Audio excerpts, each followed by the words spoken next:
how to turn off auto scroll and autoplay on Twitter, or whether it's possible to do that or not. Hello everyone, this is Max. Welcome back to another tutorial video. So let's start without wasting any time.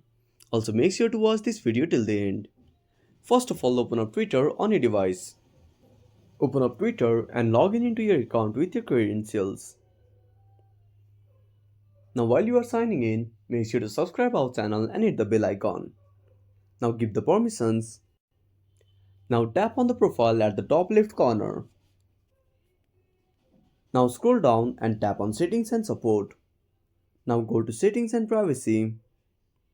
Now scroll down and tap on Accessibility, Display and Languages.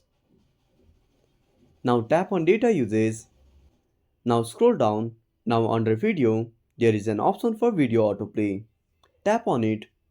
Now tap on Never. But as you can see, there is no option to disable auto scroll. So it's only possible to turn off autoplay but not auto scroll. So that's it. Thanks for watching. Make sure to subscribe our channel and hit the bell icon. See you in the next video.